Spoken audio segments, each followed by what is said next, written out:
அவன்தான் பக்தன். அதாவது என்னால மற்றவங்களுக்கு கஷ்டம் வரக்கூடாது, ஆனா மற்றவங்களால எனக்கும் கஷ்டம் வரக்கூடாது. கஷ்டம் வரக்கூடாதுன்னு அர்த்தம். வந்தாலும் நான் அதை வேதனையா நான் எடுத்துக்க மாட்டேன்னு தான் அர்த்தம். நானும் யாருக்கும் கொடுக்க மாட்டேன். மற்றவங்க யாராவது என்ன வேதனைப்படுத்தினாலும் எனக்கு அது எந்த விதமான பாதிப்பும் அதனால இருக்காது. அப்படி இருக்கக்கூடியவன் தான் பக்தன் அப்படின்னு சொல்லி சொல்றார். உத்விஜத்தேன்றதுக்கு அர்த்தம் சொல்லும் பொழுது என்ன சொல்றாங்கன்னாக்கா, அதுல அதாவது பயம், வருத்தம், அப்புறம் மனசுல ஒரு சஞ்சலம், கவலை, இந்த மாதிரி இருக்கிறதெல்லாம் உத்விஜத்தைன்னு சொல்றாங்க. அதாவது என்னால யாருக்கும் இந்த மாதிரியான கஷ்டம் வரக்கூடாது, என்னால ஒருத்தருக்கு கவலை வரக்கூடாது, ஒருத்தருக்கு வேதனை வரக்கூடாது, மற்றவங்களுக்கு சஞ்சலம் வரக்கூடாது, நான் யாரை கண்டும் பயப்படக்கூடாது, என்னை கண்டு யாரும் பயப்படக்கூடாது. அப்படி யார் இருக்கானோ அவன் தான் பக்தன். அந்த மாதிரியான குணம் உள்ளவன் தான் பக்தன் நம்ம சொல்ல முடியும். அப்படின்னா என்ன அர்த்தம்னா, நம்மளுடைய மனசு அதுக்கு தகுந்த மாதிரியான ஒரு நிலையில இருக்கணும். இந்த மனநிலை கொஞ்சம் கூட அண்ணண்ட என்னண்ட போகாம இருந்தாதான் அவன் பக்தன். இல்லைன்னா அந்த பக்தியில ஒரு களங்கம் வந்துடுறது. யாரும் எனக்கு வேண்டாம், அன்னையார் சொல்றாங்க இல்லையா, உலகத்தில் யாரும் அந்நியர் அல்ல, எல்லாரும் ஒன்ன சேர்ந்தவங்க தான் சொல்ல முடியாது. அவங்களால சொல்ல முடியறது, நம்மளால சொல்ல முடியறது இல்லை. நமக்கு வேண்டியவங்கன்னு கொஞ்சம் பேர் இருக்காங்க, வேண்டாதவங்கன்னு கொஞ்சம் பேர் ஆயிடுறாங்க. இதனால எல்லாம் நமக்கு ஒரு இடத்துல வேண்டியவங்கன்னு வந்துட்டோம்னா உடனே வேண்டாதவங்கன்னு உடனே பின்னாலேயே வந்துடுது. யாருமே வேண்டியவங்க இல்லை, யாருமே வேண்டாதவங்க இல்லை, எல்லாரும் ஒன்றும் அப்படின்ற எண்ணம் நமக்கு வரணும். நான் மனுஷனை பார்க்கும்பொழுது தனி மனிதனா எவனாலையும் வாழ்க்கையில நடத்த முடியாது. நான் மட்டும் இருந்துக்கிறேன், எனக்கு ஐ டோன்ட் கேர் ஃபார் எனிபடின்னு சொல்றாளே சில பேர். ஐ டோன்ட் கேர் ஃபார் எனிபடின்னு சொன்னா அது எந்த விதத்திலையும் பிரயோஜனப்படாது. You have to care for everybody. அப்படின்னா தான் யாருக்கும் கேர் பண்ணாம நம்மளால இருக்க முடியும். நம்ம தனியா இருக்கிறதுங்க நடக்காது. ஏன்னா இந்த சொசைட்டி, இது சமூகம்னு ஒன்று இருந்ததுன்னா இந்த சமுதாயத்துல எல்லாருடைய ஒத்துழைப்பையும் தான் நம்ம இந்த உலகத்துல வாழ்க்கை நடத்தி ஆகணுமே தவிர, கொஞ்சம் யோசனை பண்ணி பாருங்க, நம்ம சாப்பிடக்கூடிய நெல், அரிசி, ஒரு அரிசி நமக்கு கிடைக்கணும்னா எத்தனை பேரடி உழைப்பதுல போயிருக்கணும். ஒரு டிராப் ஜலம் வரணும்னா அந்த தண்ணிக்கு எத்தனை பேர் உழைச்சிருக்கணும். ஐ டோன்ட் கேர் ஃபார் எனிபடின்னு சொல்றதுல என்ன அர்த்தம்? அப்புறம் அவங்க எல்லாம் உழைக்கலன்னு சொன்னா உனக்கு ஏதாவது கிடைக்குமா என்ன? நீ மார்க்கெட்ல போனா கரிகா வருமா, இல்லையா அரிசி வாங்க முடியுமா, பருப்பு வாங்க முடியுமா, துணி தான் கிடைக்குமா, என்ன கிடைக்கும்? ஒன்றும் பண்ண முடியாது. காத்து வேணா ஃப்ரீயா பகவான் எல்லா இடத்துலையும் வச்சிருக்காரு, ரைட்டு, இல்லைன்னு சொல்லல. ஆனா மற்றதெல்லாம் கிடைக்கணும்னு யாரோ எங்கேயோ உழைச்சாதான் நீ சௌக்கியமா இருக்க முடியுமே தவிர, இல்லாத போனா உன்னுடைய சந்தோஷம் இந்த உலகத்துல உனக்கு கிடைக்கவே கிடைக்காது. அதனால நம்ம என்ன பண்ணணும்னா, நம்ம தனி மனிதன்னு சொல்லும் பொழுது சமுதாயத்தோட எப்படி ஒத்து போனா அதுல பேலன்ஸ், ஏற்றத்தாழ்வு இல்லாம போகுமோ, கிழியும் கூடாது மேலேயும் கூடாது, சமநிலையில நம்ம இருக்கணும். அந்த உறவு, அந்த மாதிரியான ஒரு உறவு நமக்கு வரணும். இது நல்லாவே நமக்கு தெரியறது. இருந்தாலும் இப்ப இருக்கக்கூடிய உலகத்துல நம்ம பார்க்கும் பொழுது எங்க பார்த்தாலும் வன்முறையை நம்ம பார்க்கணும். வன்முறை இல்லாத ஒரு இடமே இல்லைன்னு சொல்லும்படியான ஒரு நிலைமை இப்ப இருக்கு. எங்க பார்த்தாலும் ப்ராப்ளம்ஸ், சின்னதோ பெருசோ, அந்த ப்ராப்ளத்துக்கு உடனே அடித்தடி உத ஷூட், அவ்வளவுதான். அதுதான் இருந்துட்டே இருக்கு. ஏன்னா இந்த மாதிரி நம்ம பண்றதுனால நமக்கு ஏதாவது அதுல பலன் கிடைக்கிறதான்னு கொஞ்சம் யோசனை பண்ணினோம்னா வாஸ்தவத்துல எந்த விதமான பலனும் அதுல கிடைக்கிறது இல்லை. வன்முறைன்னு நம்ம பண்ணினோம்னா உடனே அதுக்கு பிரத்தியா வரக்கூடியது என்ன, அதை விட இன்னும் கொஞ்சம் தீவிரமான வன்முறை தான் வருமே தவிர, வன்முறையினால நம்ம கெடுதலை நீக்கிறதுன்றது முடியவே முடியாது. நான் உங்களுக்கு முன்னாலே சொல்லிருக்கேன், சுட சுட ஒரு சாமான் இருந்ததுன்னா அதை குளிர வைக்கணும்னா என்ன பண்ணணும்? வெந்நீர் கொண்டு ஊற்றினா அது சுடுமா, இல்லை அடுப்பு மேலே கொண்டு வச்சா அது அந்த சூடு தனியுமா? தனியாது. எங்க சூடு இருக்கோ அங்க நீங்க குளிர குளிர ஏதாவது கொண்டு போட்டீங்கன்னா தான் அந்த சூட்டை தணிக்க முடியும். அதே மாதிரி எந்த இடத்துல வெறுப்பு இருக்கோ அந்த இடத்துல அன்பை நம்ம கொண்டு போட்டோம்னா தான் அந்த வெறுப்பை நம்மளால நீக்க முடியும். அப்படி இருக்கும்போது வெறுப்புக்கு நம்ம பதில் சொன்னோம்னாக்கா அதனால நமக்கு பிரதி பலன் எதுவும் கிடைக்காது. இது நன்னாவே தெரியுது. அது எப்படின்னா, இந்த துளி ஒரு சின்ன ஒரு பொறி மாதிரி தான் கிளம்புறது அந்த வன்முறைன்றது. நம்ம கிராமத்து சண்டைகள்லாம் நிறைய பேர் கேட்டிருப்போம். என்னமோ ஒரு சின்ன ஒரு காரியத்தில் ஒருத்தருக்கு ஒருத்தர் ஏட்டிக்கு போட்டு பேசுவாங்க. என்னடா நீ ஏன்டா அப்படி பண்ணேன்னு கேட்பான், நான் ஏன் பண்ணினா என்ன தப்புன்னு அவன் கேட்பான். இந்த பேச்சே வளர்ந்து வளர்ந்து வளர்ந்து அடிதடி உதையில போய் கடைசியில் வெட்டில் போய் நேற்று முந்தானத்தை கூட இங்கே யாரோ வெட்டி போட்டான்னு சொன்னான். அண்ணன் தம்பி 2 பேர் வெட்டி போட்டான்னு சொன்னான். அண்ணன் தம்பி 2 பேர் வெட்டி போட்டான்னு சொல்கிறாங்க. ஸோ அந்த நிலைக்கு போகணும்னா என்ன அர்த்தம்? நிறைய மருந்து வெடி மருந்து வச்சு ஒரு சின்ன ஒரு பொறி நெருப்பு அதில் போய் விழுந்ததுன்னா என்ன ஆகும்? அதான் அந்த முதல்ல ஸ்டார்ட் பண்ணுறது இருக்கே, அந்த ஒரு சின்ன பொறி, அது நெருப்பு பொறி கொளுத்தி வைக்கிறது தான். தீப்பெட்டியை ஒரு லேசாக போகும்போது ஒரு பொறி பறந்தா போகிறோம், பிடிச்சு விடுறது இல்லையா? அதே மாதிரி தான் நம்ம கோபப்படுறது, நம்ம வன்முறையில் இறங்கிறது. உலகத்தில் நடக்கிறது பூரா இதே தான். கண்கூட நிறைய பார்த்துட்டு இருக்கோம். இது நல்லா தெரியறது. ஆனால் அதே சமயத்தில் நம்ம என்ன பண்ணுறோம்னாக்கா, வன்முறையை நிறுத்துறதுக்காக அவனவன் ஆயுதம் தயார் பண்ணிக்கிறான். எத்தனை பாம்ஸு, எத்தனை விதமான கன்ஸு, எத்தனை விதமாக மனுஷியால சாகடிக்கலாமோ அத்தனை விதமான சமாச்சாரங்களை அவங்க பண்ணிகிட்டே இருக்காங்க. கடைசியில் சொல்கிறது என்ன? அமைதிக்காக. அதுக்கு அர்த்தமே இல்லைன்னு தோன்றுறது. அதாவது ஏதோ ஜென்ம ஜென்மமாக நம்ம கஷ்டப்பட்டு ஒரு கலாச்சாரத்தை, ஒரு பண்பாடை வளர்க்குறோம். ஆனால் அந்த பண்பாடெல்லாம் என்ன ஆகுதுன்னா ஒரே நிமிஷத்தில் சாம்பலாக போகிற மாதிரி ஆயிடுறது. சரி, இந்த வன்முறைன்றது உலகத்தில் இல்லாத ஒன்றா? எப்போவுமே வன்முறை இருந்துன்னு தானே இருக்குன்னு நம்ம பார்க்குறோம். மிருகங்கள்லாம் இருக்குது, ஒன்னோட ஒன்று சண்டை போடாமல் இருக்கா? போட்டுன்னு தான் இருக்குது, பார்த்துன்னு தான் இருக்கோம். அப்போ இயற்கையில் உள்ள ஒன்று தானே இந்த வன்முறைங்கிறதும். அதை ஏன் நம்ம வேண்டான்னு வைக்கணும் அப்படின்னு பார்த்தோம்னா, நம்ம ஒன்று கொஞ்சம் கவனமாக பார்க்கணும். மிருகங்கள் வன்முறையில் ஈடுபடுறதுன்னா தன்னை காப்பாற்றிக்கிறதுக்காக மட்டும்தான் அது ஒன்னோட ஒன்று சண்டை போடுமே தவிர, சண்டை போடுறதுல ஆனந்தம்னு அது போய் சண்டை போடவே போடாது. இல்லை ஒன்று அடித்து கொன்னுதுன்னு சொன்னால் தனக்கு உணவு வேணும், தான் உயிரோட வாழறதுக்கு வேற வழி இல்லைன்ற நிலையில அந்த உணவுக்காக அடித்து அது சாப்பிடுமே தவிர, அந்த பசி அடங்கின உடனே அதை அப்புறம் அடிக்காது. அதாவது ஒரு வெறுப்புனாலேயோ ஒரு கோபத்தினாலேயோ போய் அடித்து சாப்பிட்றதுங்கிறது மிருகங்களுக்கு கிடையாது. ஒரு தடவை ஒரு ஜெர்மன் ஒருத்தர் இந்த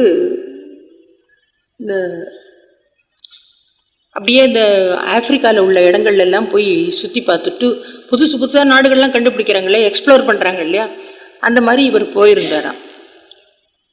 போயிருந்தபோது அங்கே சில நர மாம்சம் சாப்பிடக்கூடிய ஆட்கள் அவங்க வசிக்கக்கூடிய பகுதியில் இவர் போய் சேர்ந்திருக்கார்.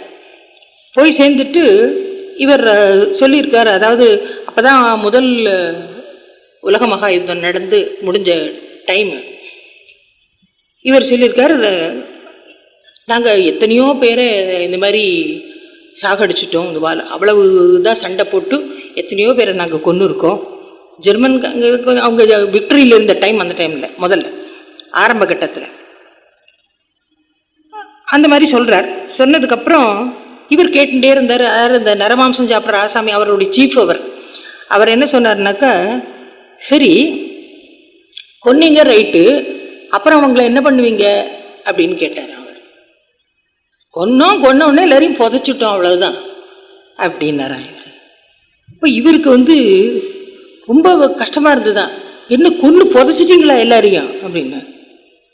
ஏன் நீங்க சாப்பிட மாட்டீங்க அவங்கள அப்படின்னு கேட்டாரா. அதாவது நீ கொன்று அவங்க எல்லாம் பாழா போச்சே, எதுக்கும் பிரயோஜனம் இல்லாம போச்சே, சாப்பிடலையே அவங்கள, சாப்பிட்ருந்தாலும் ஏதாவது பிரயோஜனமா இருந்திருக்கும், பிரயோஜனம் இல்லாத ஒரு காரியத்தை நீங்க பண்ணிட்டீங்களே அப்படின்னு சொல்ற மாதிரி இருந்துதான். அப்படின்னா என்ன அர்த்தம்? மிருகங்களும் அப்படித்தான் பண்ணுது, தனக்கு பிரயோஜனம் இருந்தா மட்டும்தான் கொல்றது, இல்லாட்டா கொல்றது இல்லை. சிங்கத்தை சொல்லுவாங்க, சிங்கம் சாப்பிட்டுட்டு முன்னாலேயே ஒரு இறந்த ஒரு ஜந்து இருந்ததுன்னு சொன்னா மானோகனை தைரியமா போகுமா. ஏன்னா இப்ப அடிக்காது சிங்கம்ன்றது நல்லாவே தெரியுமா அதுங்களுக்கு. அதாவது இன்ஸ்டிங்டிவா அவங்களுக்கு புரியும், இயற்கையினுடைய ஒரு இந்த உணர்வு அவங்களுக்கு புரியும். இப்போ இந்த சமயத்துல சிங்கம் நம்மளை அடிக்காது நல்லாவே தெரியும், தைரியமாவே இது போகுமா அப்படின்னு சொல்லுவாங்க. ஆனா மனுஷன்கிட்ட அப்படி சொல்லவே முடியாது. நம்ம சொல்லுவோம், அதாவது வன்முறையில் ஈடுபடும் பொழுது ஒரு மனுஷன் மிருகமாக ஆயிடுறான்னு நம்ம சொல்கிறோம். மிருகத்துலேயும் கேவலமாக ஆயிடுறான்னு தான் சொல்லணும்னு சொல்கிறாங்க. ஏன்னா மிருகம் ஒரு நியாயம் ஒரு நேர்மையோடு தான் அது போயிட்டே இருக்க தவிர மனுஷன் தான் அந்த நேர்மையிலேருந்து மாறி நடந்துக்கிறான். ஏன்னா நம்மளுடைய ஒரு விளையாட்டாக போச்சு. நிஜமாக சிலோன் எல்லாம் பற்றி நம்ம கேட்கும்பொழுது என்ன பயங்கரமாக இருக்கு. இவன் இத்தனை பேரை கொத்தினான், அவன் அத்தனை பேரை சுட்டான், அவன் இத்தனை பேரை அடித்தான், இதையே ஜோலியாக இருக்கே தவிர கடைசியில் எதுக்கு என்னத்துக்காக பண்ண போகிறாங்கன்னு நமக்கு ஒன்றுமே புரியறதில்லை. அந்த மாதிரி இருக்குது. நம்ம என்ன சொல்கிறோம், மனுஷன் சந்திரமௌழி அடிக்கடி சொல்லுவார் பகுத்தறிவு பெட்டகமேன்னு சொல்லுவார். அதாவது ரேஷனல் நம்ம பகுத்தறிவு பாசறை, நாகரிகத்தின் சிகாமணி, இதெல்லாம் சொல்லுவார், கிண்டலாக சொல்லுவார். இவ்வளவு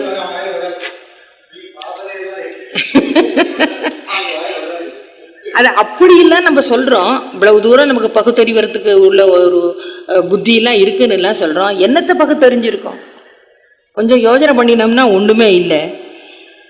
அதாவது மிருகங்களுக்கு இருக்கக்கூடியது தன்னுடைய உடம்பை காப்பாத்திக்கிறதுக்காகவோ இல்லை பசிக்காகவோ ஏதோ ஒரு காரணத்துக்காக அது மற்றவாளோட சண்டை போடுறதே தவிர மனுஷனை மாதிரி அந்த மாதிரி சண்டை போடுறது இல்லை.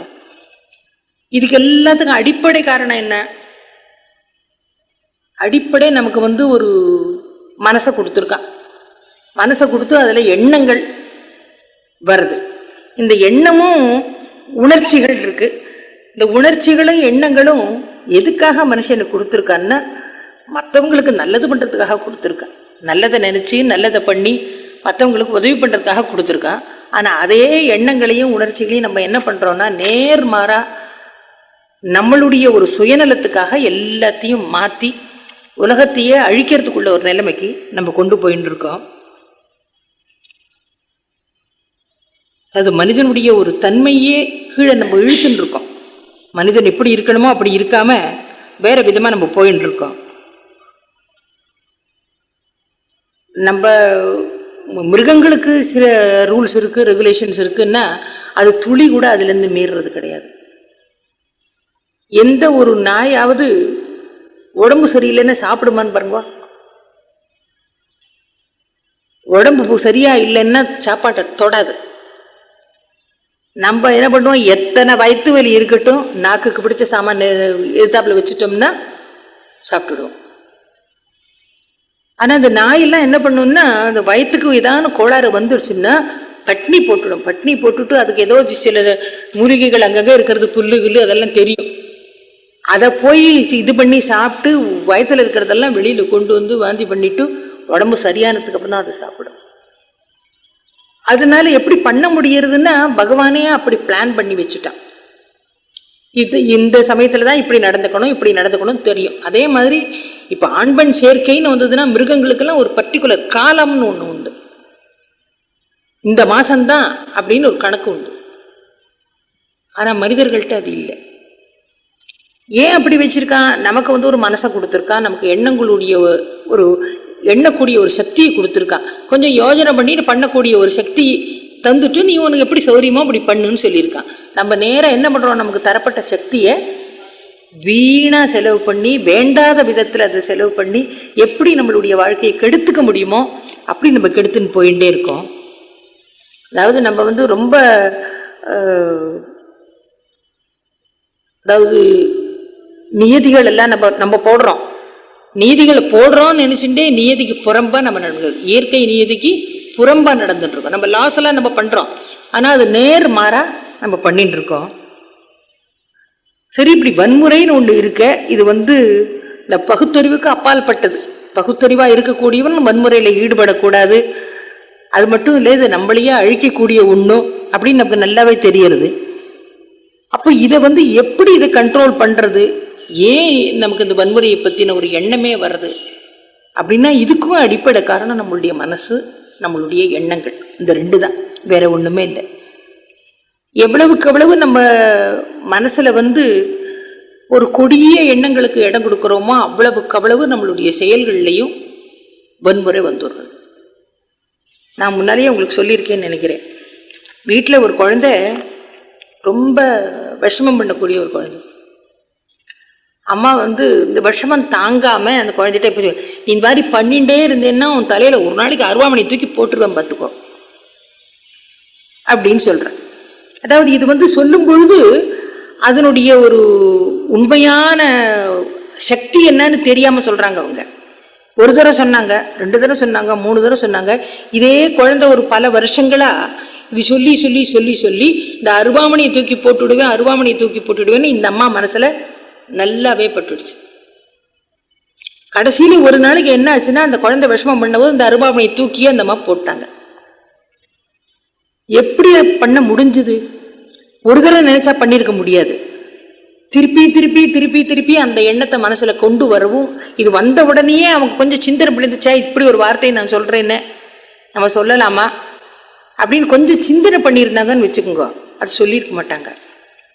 அதனுடைய ஒரு உள் அர்த்தமே புரிஞ்சுக்காம நம்ம இப்படி சொல்றது தப்புன்னு கூட உணராம தன்னுடைய கோபத்துக்கு இடம் கொடுத்ததனுடைய காரணம் என்ன, தன்னுடைய குழந்தையை இழக்க முடியாத ஒரு நிலைமை வந்துடுறது. வேணும்னு அவங்க பண்ணல, ஆனா அந்த கோபத்தை வந்து எந்த இடத்துல கண்ட்ரோல் பண்ணுமோ, வன்முறைங்கிறது வார்த்தையில கூட வரக்கூடாது, எண்ணத்துல கூட வரக்கூடாது. செயல்ல எப்ப வரும்? எண்ணங்களா வந்து, எண்ணங்கள் வார்த்தைகளா வந்து, வார்த்தைகள் வந்ததுக்கு அப்புறம் தான் அது செயல்லையே போக போறது. செயல் முதல்ல வரதே கிடையாது. அதனாலதான் எப்பவும் நல்ல வார்த்தையை பேசு, நல்ல வார்த்தையை பேசு, நல்ல வார்த்தையை பேசுன்னு சொல்றதுக்கு காரணமே அதுதான். இது என்னத்தினால நமக்கு வந்து இந்த வன்முறைங்கிறதுக்கு நம்ம போறோம் முதல்ல. அதுக்கு கீதையில இந்த ஸ்லோகமும் நம்ம அடிக்கடி கேட்கிற ஸ்லோகம் தான். கேட்கிற ஸ்லோகம்னா மட்டும் இல்ல, நம்ம வந்து இத மனனம் பண்ண வேண்டிய ஒரு ஸ்லோகம். தியாயத்தோ விஷயான் பும்சகார் எத்தனை ஸ்பீச்சில் கேட்டிருப்பீங்களோ எனக்கு தெரியாது, ஆனா எவ்வளவு தூரம் உள்ளுக்குள்ள போயிருக்குங்கிறது உங்களுக்கு தான் தெரியும். தியாயத்தோ விஷயான் பும்சக சங்கஸ்தேஷு உபஜாயத்தே சங்காத் சஞ்சாயத்தே காமஹ காமாத் குரோதோ விஜாயத்தே குரோதாத் பவதி சம்மோகः சம்மோகாத் ஸ்மிருதி விப்ரமः ஸ்மிருதி பிரம்சாத் புத்திநாசः புத்திநாசாத் பிரணஸ்யதி. தியாயத்தோ விஷயான் பும்சக சங்கஸ்தேஷு உபஜாயத்தே. இது நான் சொல்லணுமா உங்களுக்கு அர்த்தம்? நிறைய தடவை சொல்லியிருக்கேன், திருப்பி ஃபுல் டீட்டெயிலுக்கு நான் போக வேண்டாம்னு நினைக்கிறேன். எந்த ஒரு பொருளை பற்றி நம்ம திருப்பி திருப்பி நினச்சிட்டு இருந்தோம்னா நிச்சயமா அதன் மேலே ஒரு பற்றுதல் உண்டாகும். பற்றுதல் உண்டாகும்னா அது நல்லா இருக்குன்னு சொல்றதோட நம்ம நிற்க மாட்டோம்.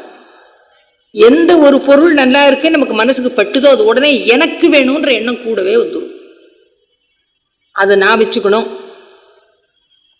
பொறுத்தியார் கொடுக்கூடாது, நானே அனுபவிக்கணும் அப்படின்ற ஒரு எண்ணம் வந்துடுறது. அந்த எண்ணம் வந்துடுத்துன்னு வச்சுக்கோங்க, அதுக்கப்புறம் என்ன ஆகும், அந்த பொருள் நமக்கு கிடைச்சுடுத்துன்னா ஆனந்தம் வந்துடுத்துன்னு வச்சுக்கிறோம். அந்த பொருள் நமக்கு கிடைக்கலன்னா துக்கம் வருது இல்ல, எது அது நமக்கு கிடைக்காதபடி பண்றதோ அது மேல கோபம் வந்துடுறது. கோபம் வந்துடுதுன்னா நமக்கு வந்து நம்மளை விட கொஞ்சம் வீக்கா இருக்கிறவங்களா இருந்தா அவங்க மேல கோபம் வரும். நம்மளை விட ஒரு சக்தியா இருந்ததுன்னா ஒரு வெறுப்பு வரும், ஒரு பயம் வரும் இல்லையா? நம்ம வந்து வீட்லயே ஹஸ்பண்ட் அண்ட் ஒய்ஃப் இருக்காங்கன்னு வச்சுக்கோங்க, எனக்கு ரொம்ப ஆசைப்படுறேன் நான் ஒண்ணு, எங்க வீட்டுக்காரரை நான் மட்டம் தட்டக்கூடிய ஒரு நிலையில நான் இருந்தேன்னாக்கா, சர்த்தா நீங்க சும்மா இருங்க நான் பாத்துக்கிறேன், எப்ப பார்த்தாலும் நீங்க இப்படிதான் பண்ணிட்டு இருப்பீங்கன்னு சொல்லிட்டு நான் பாட்டி நெட்டத்துக்கு நான் பண்ணுவேன். இல்லைன்னா அவரை பிடிச்சி திட்டிட்டு நான் என் காரியத்தை நான் பண்ணிட்டு போயிட்டே இருப்பேன். என்னுடைய ஜம்பம் சாயாதுன்னு இருக்கிற இடமா இருந்ததுன்னு வச்சுக்கோ, நான் என்ன பண்ணுவேன், மனசுக்குள்ள கருவிண்டே இருப்பேனே தவிர அது வெளியில காட்டுறதுக்கு முடியாது. அதுக்கு ஒரு பயம் இருக்கும் இல்லையா? அந்த பயம் வந்து என்ன ஆகும், என்னுடைய பர்சனாலிட்டியே நாசம் பண்ணி விடுறது. அந்த ஃபியர் வந்தும்னா வீணா போய்டுறது எல்லாம். என்னம்மா? இல்ல வெறுப்பு, இந்த பயத்தினால்தான் வெறுப்பு வருது. பயம் இருந்ததுன்னு வச்சுக்கோயேன், நம்ம வந்து நம்ம எதிராளியை நம்ம தாக்கக்கூடிய சக்தியில இருந்தோம்னா பயப்பட மாட்டோம். எதிராளியை நம்மளால தாக்க முடியலன்னு வச்சுக்கோங்க, அந்த இடத்துல எப்படி காட்டுறது உன் பயத்தை? வெறுப்பு தான் வரும். ஒரு சமயம் வரோது நான் பாத்துக்கிறேன்னு சொல்லிட்டு அந்த பக்கம் நகர்ந்துருவோம் இல்லையா? ஒரு எனக்கும் யானைக்கு ஒரு காலம் வந்தா பூனைக்கு ஒரு காலம் வரும் அப்படின்னு சொல்லிட்டு நகர்ந்துருவோம். அந்த வெறுப்பே தானே நமக்கு மாறி போறது. இதுக்கு அடிப்படை காரணம் என்ன வருதுன்னு, எனக்கு வேணும்னு நினைக்கிறதா அங்க தப்பு. அந்த ஃப்ரஸ்ட்ரேஷன் வந்துடுறது, அந்த ஃப்ரஸ்ட்ரேஷன் வர்றதுனால கோபம் வருது, பயம் வருது. அதாவது இதெல்லாம் ஒரே அந்த காமத்தினுடைய வேறு விதமான ஃபார்ம்ஸ் தான். அந்த டிசைர் நம்ம சொல்றோம் இல்லையா, தேவைன்னு ஒன்று சொல்றோமே, அந்த தேவையினுடைய பலவிதமான உருவ மாற்றங்கள் தான் நீங்க குரோதம்னு நினைக்கிறது சரி, பயம்னு நினைக்கிறது சரி, வெறுப்புன்னு நினைக்கிறது சரி, எதை எடுத்துனாலும் அதுதான். ஸோ இப்போ எந்த இடத்துல பயம் இருக்கோ, இப்போ ஒருத்தன் இப்போ எல்டிடிக்காரன் அடிச்சிருவானோ, பூரா சிலோனை பூரா விழுங்கிடுவானோ நினைச்சுன்னு பயந்துட்டா சிலோன்காரன் அவனை எடுத்து சண்டை போடுறான். இவன் நமக்கு எந்த விதமான உரிமையும் தரமாட்டானா, இவன் பயப்படுறான், அதனால இவன் சண்டை போடுறான். கடைசியில நமக்கு எப்ப பயம் இருக்கும்? ஒரு விஷயத்தை பத்தி ஒண்ணுமே தெரியாம இருந்தா பயம் வரும் இல்லையா? அதாவது இப்ப நம்ம குளிக்கிறதுக்கே ஒரு குளத்துல இறங்குறோம்னு வச்சுக்கோங்க, இந்த குளம் இத்தனை ஆழம்தான் இருக்கும் அப்படின்னு எனக்கு தீர்மானமா தெரிஞ்சுடுச்சுன்னு வச்சுக்கோ, நான் பாட்டு கிடுகிடுன்னு இறங்கவே உள்ள போவேன், குளிச்சுட்டு வெளியில் வந்துடுவேன். இதுல எவ்வளவு ஆழம் இருக்குமோன்னு தெரியாதுன்னு நான் நினைச்சேன்னா நான் ரொம்ப பயந்து தான் உள்ள கால வைப்பேன் இல்லையா? புதுசா ஒரு இடத்துக்கு நம்ம போனோம்னு சொன்னாலும் எங்க போய் தங்குறதுன்னு புரியாது, அப்பெல்லாம் ஒரு பயம் இருக்கும், உள்ளூர பயம் இருக்கும். இது தெரிஞ்ச ஊர் தான், எனக்கு தெரியும், இங்க போனா இது கிடைக்கும், இங்க போனா இது கிடைக்கும், இவங்க வீட்டுல போய் நம்ம இருக்கலாம் அப்படின்னு ஒரு எண்ணம் வந்துடுதுன்னா அந்த பயம் அங்க போயிடுறது. அப்போ தெரிஞ்ச விஷயமா இருந்ததுன்னா அதை பத்தி நம்ம பயப்பட மாட்டோம். தெரியாத விஷயமா இருந்தா உடனே நமக்கு உள்ளூர பயம் வந்துடுறது. இப்போ நம்ம ஒரு பொருளை விரும்புகிறோம், அது நமக்கு கிடைக்குமா கிடைக்காதான்னு தெரியாமல் இருக்கும்போது தான் ஒரு இழுபறி அங்கேயும் இங்கேயுமா நம்ம கஷ்டப்படுறோம். ஆனால் எப்போ இந்த மாதிரியான ஒரு குரோதமோ ஒரு வெறுப்போ ஒரு பயமோ வந்ததுன்னு வச்சுருந்தாக்கா நம்மளுடைய மனசில் சரியான முறையில் எண்ண முடியாத ஒரு நிலை வந்துடும். எதையுமே பகுத்து அறிகிற ஒரு சுபாவம் நமக்கு இருக்குது, இருந்தாலும் நம்மளுடைய மனநிலை இந்த மாதிரியான ஒரு குழப்பத்துக்கு ஆளாயிடுதுன்னு வச்சுக்கோங்க. பயத்தினாலேயோ நம்மளுடைய கோபத்தினாலேயோ அந்த மாதிரி மாறி போச்சுன்னு சொன்னால் எதை எப்படி பார்க்கணுமோ அப்படி பார்க்கக்கூடிய ஒரு தன்மை நமக்கு இல்லாமல் போயிடும். நம்மளுடைய மனசுல சஞ்சலம் இருக்கும் இல்லையா, அந்த சஞ்சலம் நம்மளை ரொம்ப பாடுபடுத்திடும். சொல்லுவாங்க எப்பவுமே சம்சயாத்மா வினசியதின்னு சொல்லுவார். எங்கேயும் இந்த டவுட் இருந்துட்டே இருந்ததுன்னா அவனுக்கு அழிவு தான் ஏற்படும். எங்கேயான ஒரு முடிவு வரணும், நல்லதோ கெட்டதோ ரெண்டுல ஒன்று முடிவு எடுத்துட்டு நம்ம அதுபடி ஆக்ஷன் எடுத்துட்டே இருந்தோம்னா சிரமம் இருக்காது. முடிவு எடுக்காத வரைக்கும் நம்ம படக்கூடிய அவஸ்தைக்கு ஒரு எல்லையே இல்லைன்னு சொல்லலாம். அதனால நம்ம என்ன பண்ணணும்னா நம்மளுடைய எண்ணங்களை பத்தி ரொம்ப ஜாக்கிரதையா இருக்கணும். மனுஷனுக்கு ஏன் மனுஷன்னு பேர் வந்தது? மனுஷன்னு பேரு, மனுஜன்னு பேரு, மாணவன்னு பேரு அப்படின்னாக்கா எல்லாத்துக்கும் என்ன காரணம்னா அவனுக்கு மனசுன்னு ஒன்று இருக்கிறது தான். அவனுக்கு பேர் வந்ததே மனசுனால தான் அவனுக்கு மனுஷனுக்கே பேர் வந்திருக்கு. ஏன்னா எண்ணக்கூடிய ஒரு சக்தி மனுஷனுக்கு இருக்குங்கிறதுனால. ஆனால் நமக்கு வரக்கூடிய கஷ்டங்கள்லாம் என்னத்தினால வருது? எப்படி எண்ணணுமோ அப்படி எண்ணாததுனால கஷ்டங்கள் நமக்கு வருது. எப்படி எண்ணணுமோனா அதாவது பற்று இல்லாமல் நம்ம எதையும் எண்ண முடிஞ்சதுன்னா ஒன்றும் கஷ்டமே இல்லை. அந்த அட்டாச்மெண்ட்டு பற்றுன்னு வரும்பொழுது தான் அங்கே கஷ்டமே நமக்கு சேர்றது. நம்ம அன்பு காட்டுறது அட்டாச்மெண்ட்னா அதனால ரொம்ப ஆசையாக ஒருத்தட்ட இருப்போம்னு வைங்களேன், அது எப்படி கெடுதலோ அதே மாதிரி வெறுக்கிறதும் தப்பு. இது ரெண்டுக்கும் வித்தியாசமே இல்லைன்னு சொல்றேன். ஒருத்தர் வெறுக்கிறதும் ரொம்ப தப்பு, ஒருத்தர் மேல ரொம்ப அன்பு வைக்கிறதும் தப்பு. ஒரே காயின்ல தலையா பூவான்னு நம்ம கேட்கிறோம் இல்லையா, ஒரே காயின்ல ரெண்டும் உண்டு. பற்றுங்கிறதும் அங்கதான் இருக்கு, வெறுக்கிறதுங்கிறதும் அங்கதான் இருக்கு. பற்றுக்கு நேரம் ஆப்போசிட் வெறுக்கிறது, அவ்வளவுதான். இது கெடுதல்னா அதுவும் கெடுதல், ரெண்டும் கெடுதல் தான். நமக்கு எப்போ இந்த வெறுப்புங்கிறது வருது இல்லையா, வெறுப்பு எப்போ வருது? ஒருத்தர் மேல ஜாஸ்தி வச்சோன்னு வச்சுக்கோ அன்பு. இப்போ என்னுடைய குழந்தை மேல நான் ஜாஸ்தி அன்பு வைக்கிறேன், இல்லை என்னுடைய சொந்தக்காரங்க மேல நான் ஜாஸ்தி அன்பு வச்சேன்னா இருக்கிறத முதல்ல அவங்களுக்கு கொடுத்துட்டு தான் நான் பொறுத்தியாருக்கே போவேன் இல்லையா? என்னுடைய அன்பு இல்லை அந்த இடத்துல பாசம். அன்புக்கும் பாசத்துக்கும் வித்தியாசம் தெரியும் உங்களுக்கு. ஸோ அந்த பாசம் எங்க இருக்கோ அந்த இடத்துல வெறுப்புக்கு இடம் ஜாஸ்தியா போயிடுறது. ஒரு தாய் தன்னுடைய குழந்தை தப்பு பண்ணினாலும் தன் குழந்தைய அடிக்க மாட்டா, பக்கத்து வீட்டு குழந்தைய போய் அடிப்பா இல்லையா? நீ ஏன்டா சண்டை போட்டேன்னா அந்த குழந்தைய தான் போய் அடிப்பாளோ, தன் குழந்தைய அடிக்க மாட்டான். ஆனா நியாயமா நிஜமா பகுத்தறியக்கூடிய சக்தி இருக்கிறவளா இருந்ததுன்னா நீ பண்ணினதுதான் தப்பு, உனக்கு தான் பனிஷ்மெண்ட் கொடுக்கணுமே தவிர அந்த குழந்தைக்கு பனிஷ்மெண்ட் கொடுக்க வேண்டிய அவசியம் இல்லைன்னு சொல்றதுக்கு அவளால் முடியணும். அப்படி இருந்தாளானா அவ வந்து ஒரு இந்த மனுஷ தன்மையை வெளிப்படுத்துறான்னு அர்த்தம். எதை எப்படி நினைக்கணுமோ அப்படி நினைச்சு பார்க்கறான்னு அர்த்தம். அதனால நம்ம என்ன பண்றோம், எங்க பற்று ஜாஸ்தி வந்ததோ அந்த இடத்துல வெறுப்பும் ஜாஸ்தி வந்தது. இதுக்கு ஒரு லிமிட் நமக்கு தெரியணும். அன்புங்கிறத எப்படி காட்டணும், எதுக்குமே அந்த லிமிட்டை தாண்டி போயிட்டோம்னா, ஆனா அன்பும் கெடுதல் இல்லை, வெறுப்பும் கெடுதல் இல்லை. எப்போ எந்த அளவோடு அதை நிறுத்துறதுக்கு முடியுமோ அதை நிறுத்தணும். அன்பு காட்ட வேண்டிய இடத்துல அன்பு தான் காட்டணும். ஒருத்தர் குழந்தை கீழே விழுந்துட்டுனா எடுத்து அணைச்சிட்டு அதுக்கு தடவி கொடுத்து எல்லாம் பண்ண வேண்டியது நம்முடைய கடமை தான். அது கீழே விழுந்துன்னு சொன்னா அதை கூட்டின்னு போய் நாள் பூரா வீட்லயே வச்சுட்டு இருந்து அது ஐஸ்கிரீம் வாங்கி கொடுத்து அவ்வளோ பண்ண வேண்டிய அவசியம் இல்லை. அது தட்டிக்கிட்டு அது சமாதானப்படுத்தியாச்சுன்னா அது போக வேண்டிய வழிக்கு அதை விட்டுடணும். அதே மாதிரி வெறுப்புன்னா ஒருத்தன் தப்பு பண்ணினான்னா அவன் கோச்சிக்க வேண்டியது அவசியம்தான். இப்படி பண்ணின தப்பு செய்யக்கூடாது அப்படின்னு சொல்லி இவனை திருத்த வேண்டியதோ தண்டிக்க வேண்டியதோ நம்மளுடைய கடமை தான், செய்ய வேண்டியது தான். செஞ்சுட்டு அதுக்காக 4 நாள் கழிச்சு அவனை போய் அடிக்கிறதுங்கிறது கூடாது.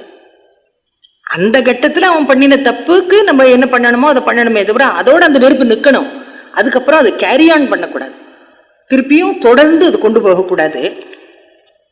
நமக்கு உண்மையா அன்புங்கிறது என்னன்னு நமக்கு புரியறது இல்லை. உண்மையான அன்புங்கிறது அத்தனை பேரையும் அணைச்சிக்க முடியுமே தவிர இது தனிப்பட்ட பேர்கிட்ட போகவே போகாது. அங்க வித்தியாசத்துக்கே இடம் வராது. எல்லாரும் தனக்கு வேண்டி வாங்குற எண்ணம் இருக்குமே தவிர யாரும் ஸ்பெஷல்ங்கிற எண்ணம் வராது. சாஸ்திரிகள் லெக்சர்ல சொல்லும்போது சொல்லுவார், அவ மகாபெரிவாள் இருக்கா இல்லையா, மகாபெரிவா கிட்ட பழகிறவா நிறைய பேர் இருந்திருக்கா. ஆனா அவ என்ன நினைப்பாளாம், ஒத்தொத்தரும் பெரியவா நம்ம கிட்ட ஸ்பெஷலா இருக்கான்னு எல்லாரும் நினைப்பாளாம். அதாவது இவர் காட்டக்கூடிய அன்பு அப்படி ஸ்பெஷலா இருக்கிற மாதிரி இருக்கும். ஆனா இந்த ஸ்பெஷல் எத்தனை பேர்கிட்ட காட்டியிருக்காருன்னு இவாளுக்கு தெரியாது. அவரை பொறுத்தவரையிலையும் எல்லாரும் ஒண்ணுதான். ஆனா இவங்க தங்களுக்கு கிடைச்சது ரொம்ப கிடைச்சிருக்கு அப்படின்னு அவங்க நினைக்கிறாங்க. அந்த மாதிரி இருக்கணும் அன்பு. ஏன்னா அவருக்கு எந்த பாதிப்பும் இதுல கிடையாது. ஒருத்தருக்கு அன்பை வாரி கொடுக்கறதுனால அவருக்கு எந்த விதமான பாதிப்பும் கிடையாது. மற்ற சாமானெல்லாம் நீங்க என்னத்தை கொடுங்கோ குறைஞ்சுட்டே வரும். ஆனா நீங்க அன்பு வாரி கொடுங்கோ அதுல குறைவு வருமா? வராது. அறிவை வாரி கொடுங்கோ, ஒருத்தருக்கு நம்ம சொல்லி கொடுத்ததால என் புத்தி கெட்டு போயிடுமா? போகாது. ஒரு விளக்குல இருந்து இன்னொரு விளக்கு ஏத்துறல், 10 விளக்கு ஏத்துறல், 100 விளக்கு ஏத்துறல், இந்த விளக்கினுடைய பிரகாசம் குறைஞ்சு போகுமா? போகாது. அது நல்லா ஞாபகம் வச்சுக்கணும். அதனால எவ்வளவுக்கு எவ்வளவு அன்பு நம்மளால காட்ட முடியுறதோ அவ்வளவுக்கு எவ்வளவு அன்பு காட்டலாம். நான் பாசம்னு சொல்லல, நல்லா ஞாபகம், அன்பு காட்டுறதுன்னு தான் சொல்றேன். பாசம்னு வந்துடுத்துன்னு சொன்னா அப்புறம் பாசம் தான். அது பாசம்னா கயிறு இல்லையா, அந்த கயிறை போட்டு நம்மளை கட்டினா மாதிரி தான் ஆயிடும். அதனால ஜாக்கிரதையா இருக்கணும். உண்மையான அன்புங்கிறது என்ன? எல்லார்கிட்டையும் ஒரே மாதிரி அன்பு காட்டுறதுன்னு சொன்னோம். ஒரே மாதிரியான அன்பு காட்டணும்னா முதல்ல நான்கிற எண்ணம் அங்கிருந்து போயிடணும். செல்ஃப்லெஸ். நான், என்னுடையது, எனக்கு ரொம்ப பிடிக்கும், நான் இப்படிதான் பண்ணுவேன், நான் இப்படிதான் பண்ண முடியும், நீ என்ன வேணா பார்த்துக்கோ சொன்னோம்னா அந்த இடத்துல அன்பு இல்லை. அதாவது என்ன நான் முழுமையா நான் தியாகம் பண்ணிக்கிறதுக்கு எங்க தயாராகிறேனோ அந்த இடத்துல அன்பு நிச்சயமா வருது. அது மட்டும் இல்ல, அன்பை நம்ம ஒருத்தட்ட காட்டினோன்னு வச்சுக்கோ, அவங்க கிட்ட இருந்து ஏதாவது நமக்கு கிடைக்குமா? அந்த எதிர்பார்வை துளி கூட இருக்கக்கூடாது. எதிர்பார்வையே இருக்கக்கூடாதுன்றாங்க. அது மட்டும் இல்ல, எதிர்பார்வை இருக்கக்கூடாது கூட பரவாயில்ல. அதாவது நமக்கு அவங்க ஹெல்ப் பண்ணணும்னா அந்த மாதிரி நினைக்காட்டா கூட, நீ ரொம்ப என் மேல அன்பு காட்டினப்பா, ரொம்ப தேங்க்ஸுப்பா அப்படின்னு சில பேர் சொல்லுவாங்க இல்லையா, அதை கூட எதிர்பார்க்க கூடாதுன்றாங்க.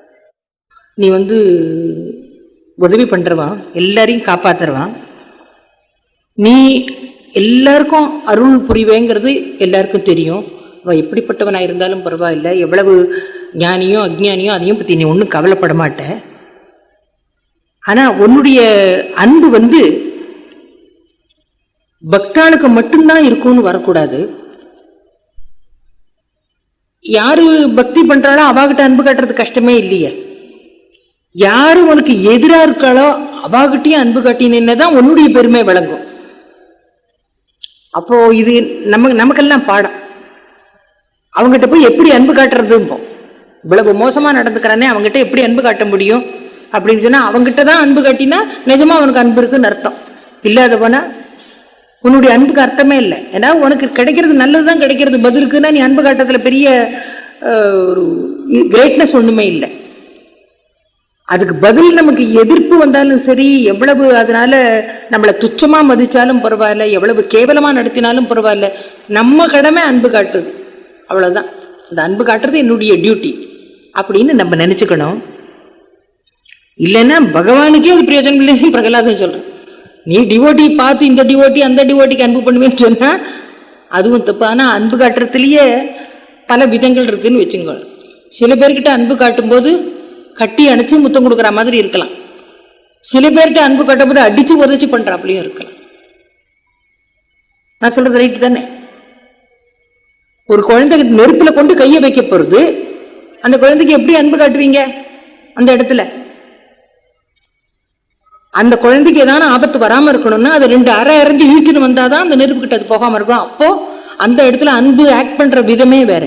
இன்னொரு இடத்துல ஒரு நல்ல அழகா ஒரு காரியத்தை ஒரு குழந்தை பண்ணிட்டுச்சுன்னா அதை முதுகுல 2 தட்டி கொடுத்துட்டு முத்தம் கொடுத்துட்டு வெளியில வரலாம். அது டிஃபரெண்ட். இப்போ பகவான் பண்றதும் அப்படிதான். அவன் எல்லாருக்கும் அன்பு தான் காட்டுறான். சில இடத்துல கஷ்டங்களை கொடுக்குறான், பசுரர்கள்லாம் அழிக்கிறான்னா என்ன அர்த்தம்? எதுக்காக அழிக்கணும்? ஏன்னா அழிக்காத போனா அவ அந்த நிலையை மாத்திக்க மாட்டான். மாத்திக்கலன்னு சொன்னா பிரயோஜனம் இல்லை. அதுக்காக பகவான் அந்த மாதிரி பண்றான். ஆனா அன்பு இது நமக்கு ஒரு டே டு டே லைஃப்லயே நமக்கு புரியுறதே. அன்பு காட்டுறதே ஒரு சமயத்துல இப்படி காட்டுறோம், ஒரு சமயத்துல அப்படி காட்டுறோம். அதை நம்ம புரிஞ்சுக்கணும். இதுல அன்னையார் பத்தி ஒரு சின்ன இன்ஸ்டன்ஸ் போட்டிருக்கார். இது எல்லாருக்கும் தெரிஞ்சது தான். அதாவது அன்னையாருக்கு யாருமே வித்தியாசம் கிடையாது. அந்நியர் சொல்றாங்க இல்லையா, உலகத்தில் யாரும் அந்நியர் அல்லன்னு தானே அவங்க சொல்றாங்க. அவங்களுடைய காலத்துல இந்த சுதந்திர போராட்டம் நடந்துட்டு இருந்தது இல்லையா, அப்போ சுதேசி இயக்கம். சுதேசி இயக்கம்னாக்கா சுதேச பொருட்களை மட்டும்தான் வாங்கணும், ஃபாரின் குட்ஸ் எல்லாம் வாங்கி யூஸ் பண்ணக்கூடாதுன்னு அப்படி தீவிரமா இருந்தவங்க நிறைய பேர் இருந்தாங்க. இப்போ அன்னையார் ஒரு விசேஷ நாள்ல தன்னுடைய உறவினர்களுக்கு உங்களுக்கு எல்லாருக்கும் துணிகள் எடுத்து கொடுக்கணும்னு ஆசைப்படுறாங்க. எடுத்து கொடுக்கும்போது ஒரு பிரம்மச்சாரி கிட்ட சொல்றாங்க, இந்த மாதிரி எனக்கு மான்செஸ்டர்ல பண்ணின மல்லு ரொம்ப நல்லா இருக்குன்னு சொல்லுவாங்க, அந்த மல்லில் இவ்வளவு எடுத்துன்பா, நான் இத்தனை இருக்கலாம் கொடுக்கணும்னு ஆசைப்படுறேன் அப்படின்னு சொன்னாங்க. சொன்ன உடனே இந்த பிரம்மச்சாரிக்கு ரொம்ப கோவம் வந்துடுது. அம்மா, இந்த மாதிரி போராட்டம் நடந்துட்டு இருக்கிற சமயத்துல மான்செஸ்டர் மல்லு வேணும்னு நீங்க கேட்குறீங்களே, எவ்வளவு தேச துரோகம் இல்லையா அது அப்படின்னு சொல்லி அன்னையாருக்கே அவர் உபதேசம் பண்ணார். இப்போ அன்னையார் சொன்னாங்கன்னா, ஏன்பா மான்செஸ்டர்ல இருக்கிறவங்கலாம் என் பிள்ளைங்க இல்லையா அப்படின்னு சொல்லி கேட்குறாங்க. அவங்களும் எங்க குழந்தை, என்னுடைய குழந்தைகள் தானே, அப்போ அந்த துணி வாங்கினா என்ன தப்பு அப்படின்னு சொல்லி அவருக்கு ஒரு மாதிரியா சமாதானப்படுத்தினார். அவருக்கு அம்மா கிட்ட அதுக்கு மேலே பேச முடியல, போயிட்டார் வெளியில. ஆனா அம்மா என்ன பண்ணாங்களா, அந்த பிரம்மச்சாரியுடைய ஒரு உணர்வு இருக்கு இல்லையா, அதாவது அவர் கஷ்டப்படுறார், வெளிநாட்டு துணியை வாங்கறதுக்கு வேதனைப்படுறாருங்கிறது தெரிஞ்சதுக்கு அப்புறம் அந்த வேதனையை அவருக்கு கொடுக்க கூடாதுன்னு நினைச்சாங்களா. அவர் மூலமா அந்த துணி வாங்கக்கூடாதுன்னு சொல்லிட்டு இது வேற இன்னொருத்தட்டு சொல்லி அப்பவும் அவங்க துணி வாங்குறத நிறுத்தல, அந்த துணியை வாங்கி எல்லாருக்கும் கொடுக்குறாங்க. ஏன்னா அவங்கள பொறுத்தவரையிலையும் யாரும் அந்நியர் இல்லை. அந்த மனசு இருந்ததுனால அவங்களால பண்ண முடிஞ்சது. அது வரணும். எனக்கு வேண்டியவங்கன்னு யாரும் இல்லை, வேண்டாதவங்கன்னு யாரும் இல்லை. ஆக்சுவலா இந்த சம்பாஷணை அன்னையாருடைய வீட்டுக்குள்ள ஒரு சின்ன ரூம்ல தான் நடந்திருக்கு. ஆனா அந்த பிரம்மச்சாரி எழுதி வச்சதுனால நமக்கு இது புரியுது. இல்லாத போனா எப்படி புரியும், நமக்கு தெரியவே தெரியாது. அம்மாவால யாரையும் வார்த்தையினாலையும் சரி, மனசுல எண்ணத்தினாலையும் சரி, செயல்னாலையும் சரி ஒத்துரையும் துன்புறுத்தவே முடியாது. அது மட்டும் இல்லை, யாராவது அவங்கள துன்புறுத்தினா கூட அவங்க வெளியில காட்டவும் மாட்டாங்களாம். அன்னையாருக்கு இந்த ரொமாட்டிசம் இதெல்லாம் இருந்தது இல்லையா, அதுக்கு வைத்தியம் பண்றேன்னு சொல்லிட்டு ஒருத்தர் வரார். அம்மாவுக்கு வைத்தியம் பண்ணணுன்றதான் அவருடைய அபிப்பிராயம். ஆனா அந்த வைத்தியம் அசுர வைத்தியம்னு சொல்லுவாங்க இல்லையா, அதுக்கு என்னமோ நெருப்பை காய்ச்சி இழுக்கிற மாதிரி சூடு பண்ணி உடம்புல எல்லாம் இழுக்கிறதோ ஏதோ ஒரு வைத்தியம். அதையும் அந்த அம்மா தாங்குறாங்க. தாங்கள் மட்டும் இல்லை, மற்றவங்கெல்லாம் சத்தம் போடுறாங்க, இந்த மாதிரி பண்ணுறியேன்னு சொன்னோடனே அவன் நல்ல எண்ணத்துல தானே பண்ணுறான்னு அம்மா அப்பாவும் சொல்கிறாங்க. நீ இந்த மாதிரி இன்னும் வலி ரொம்ப வலிக்கிறதேன்னு சொல்லி அவங்க வாயை திறந்து அவங்க சொல்லவே இல்லை. அதே மாதிரி அது சொன்னால் அவனுக்கு மனசு கஷ்டப்படும். ஏன்னா மோட்டிவ் இருக்கு இல்லையா, ஒன்னொன்றுக்கு இன்ன காரணத்துக்காக பண்ணுறோம் இருக்கு இல்லையா, அந்த காரணம் நல்லதுன்றதுனால அம்மா அதை பற்றி கொஞ்சம் கூட சிந்தனையே பண்ணலை.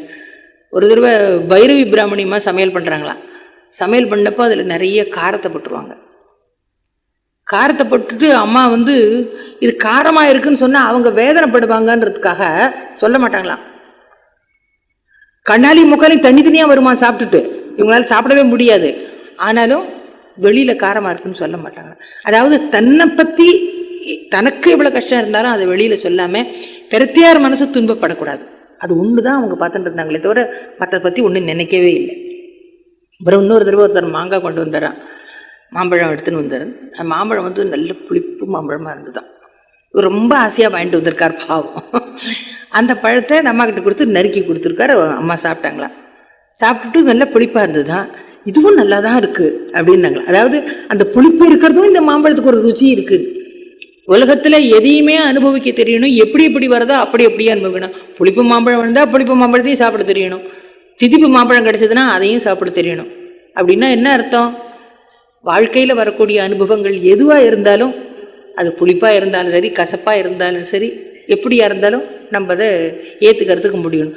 ஆகாரத்தில் நம்ம ஏற்றுக்கிறோம். அதை பாவக்காய் நல்லா இருக்குன்னு சொல்லி சாப்பிட்ற ஆள் இருக்காங்க இல்லையா, பாவக்காய் பிடிச்சு சாப்பிட்ற ஆள் இருக்காங்க, புளிப்பு மாங்காய் சாப்பிட்றவங்க இருக்காங்க, திதிப்பு சாப்பிட்றவங்க இருக்காங்க.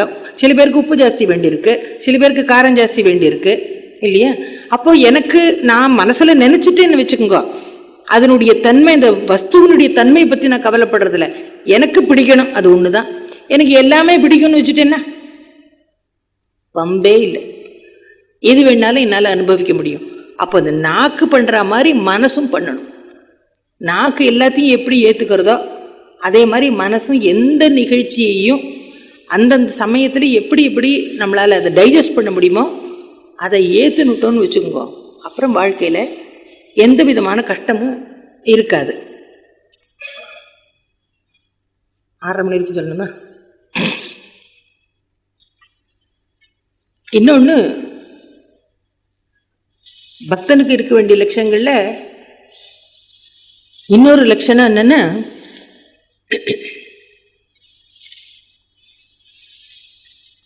ஹர்ஷாமர்ஷ பய உத்வேகைஹி முக்தஹ. அதுவும் வருது.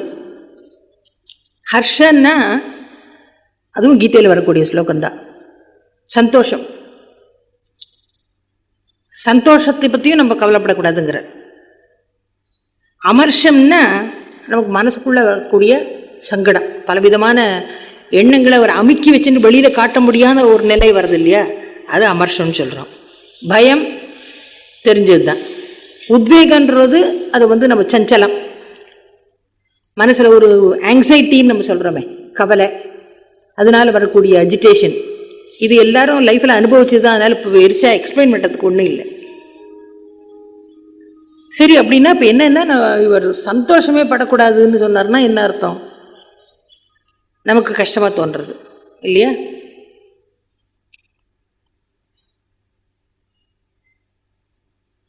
பகவான் சாதகனாக இருக்கிறவன் சந்தோஷமாக இருக்கக்கூடாதுன்னு சொல்கிறானா அப்படின்னு சிந்தனை பண்ணி பார்க்கணும். அப்படின்னா என்ன அர்த்தம்? உருளுன்னு மூஞ்சி வச்சு எப்போ பார்த்தாலும் இருக்கணும், முகத்தை தொங்க போட்டுண்டு சிரிப்பே அவனுக்கு வரக்கூடாது, சந்தோஷமாக இருக்கக்கூடாதுன்னாக்க. இப்போ ஆன்மீகம்ன்றது ரொம்ப வருத்தத்தோடு இருக்க வேண்டிய விஷயமா அப்படின்னு நம்ம யோஜனை பண்ணால் குருதேவர் நம்ம பார்க்குறோம். குருதேவருடைய வாழ்க்கையில் பார்க்கும் பொழுது அவர் எவ்வளவு சந்தோஷமாக இருந்திருக்காருங்கிறது நமக்கு தெரியும். காஸ்பல் படிக்கும்போது நம்ம பார்க்கலாம், அங்கங்கே எல்லோரும் சிரித்தார்கள், எல்லோரும் சிரித்தார்கள்னு ப்ராக்கெட்டில் போட்டுகிட்டே இருப்பாங்க. குருதேவர் நிறைய ஜோக் சொல்லுவார், அப்பப்போ ஜோக் சொல்லுவார். ஆனால் அவர் சொல்லக்கூடிய ஜோக்கு யாரையும் புண்படுத்துறதாவே இருக்காது, மற்றவங்களுடைய இதை ரொம்ப கஷ்டப்படுத்துகிற மாதிரி அவர் சொல்ல மாட்டார், பாலிஷ்டாக ஜோக்காக இருக்கும்.